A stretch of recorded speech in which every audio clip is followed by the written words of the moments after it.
Hi everyone, welcome to my another video. সবাইকে good morning. আজকে তো সরস্বতী পুজো, বাড়িতে কলকাতায় পুজো হচ্ছে।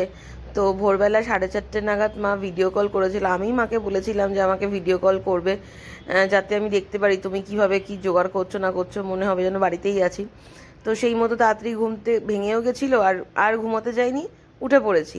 তারপরে ঠাকুরমশাই এসে যখন পুজো করছিল সেটাও দেখা হয়েছে। তো এইভাবেই আর কি ভার্চুয়ালি সরস্বতী পুজোটা দেখলাম, ঠাকুরকে প্রণাম করলাম, প্রসাদও খেয়েছি এইভাবেই। তো তার সাথে তো 14 ফেব্রুয়ারি আমি কিন্তু আমার ভ্যালেন্টাইন্স ডে গিফট পেয়েছি। সেটা হচ্ছে মার থেকে পেয়েছি, সেটা পরে তোমাদের সাথে শেয়ার করছি। আর সকালবেলাটা এতটা ভালো লাগছিল, রোদটাও হালকা হালকা উঠছিল। এখন না দিল্লির ওয়েদারটা পুরোটাই আনপ্রেডিক্টেবল, সব জায়গায় মোটামুটি এরকমই চলে এই সরস্বতী পুজোর টাইমটা। মানে বেশি কিছু সোয়েটারও লাগছে না, আবার না পরলে আবার ঠান্ডাও লাগছে। আর এই করে করে শরীরটাও খুব বেশি করে খারাপ হচ্ছে।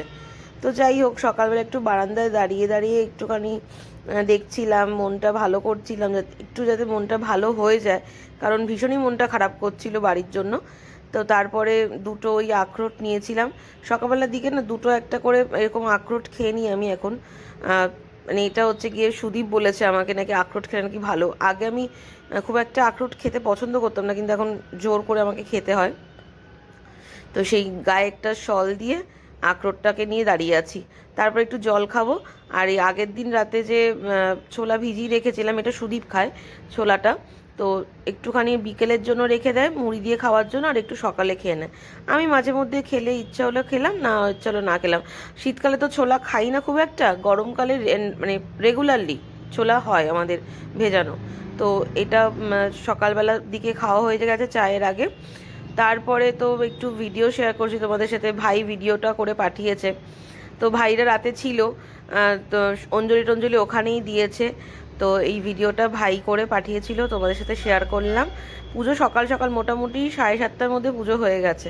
আর এরকম সকালবেলা যদি ঠাকুরমশাইকে, মানে আমাদের বাড়িতেই আছেন একজন, উনি যদি বেরিয়ে যান একবার, তাহলে আর তাকে পাওয়া খুব মুশকিল। তার জন্য আগে থেকেই মা বলে রাখে যত সকালে পারবেন তত সকালে পুজো করে দেবেন। আর ভাই দেখো এরকম একটা পাখি বার করেছিল আমাদের এখানে, মানে আমাদের বাড়িতে বদ্রিক পাখি আছে। তো আমাকে বলছে ছোটদি তোমার জন্য ভিডিও পাঠালাম, তুমি দেখো। এটা সবেমাত্র হয়েছে 3টে, তার থেকে একটা এবারে কালারগুলো খুব ভালো হয়েছে। মোটামুটি 15 থেকে 16টার মতো বদ্রি পাখি আছে বাড়িতে। মাকে বলছি যে আর বাড়িও না, মা বলছে না থাক, ওদের সাথে আমার টাইমটা স্পেন্ড করি, আমি খুব ভালো সময় কাটে ওদের সাথে। আর আমি বলছিলাম না ভ্যালেন্টাইন্স ডে গিফট, এই দেখো কলকাতা থেকে হঠাৎ করে মা সারপ্রাইজ দিয়েছে, যাকে বলে জোয়ান, পোস্ত, ঘি, ঝুড়ি ভাজা, গরম মশলা, চানাচুর। মানে আমি এটা জানতাম না, এটা সুদীপের সাথে প্ল্যান করেই মা করেছে। তো যাই হোক, আমি আমার ভ্যালেন্টাইন্স ডে গিফট পেয়ে ভীষণ খুশি, তোমাদের সাথে শেয়ার করলাম। অনেক দিন ধরেই বলছিল কবে পাঠাবো কবে পাঠাবো।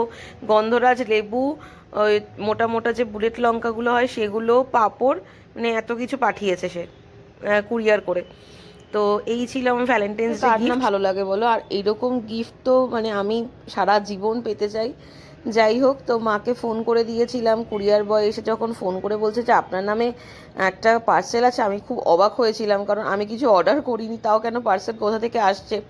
তো এই ছিল আমার ভ্যালেন্টাইন্স ডে গিফট, তোমাদের সাথে যেটা শেয়ার করলাম। ভিডিওটা ভালো লাগলে অবশ্যই একটা লাইক করো, কমেন্ট করো, শেয়ার করতে ভুলো না, আর আমার চ্যানেলটাকে সাবস্ক্রাইব করে দিও। ওকে, বাই।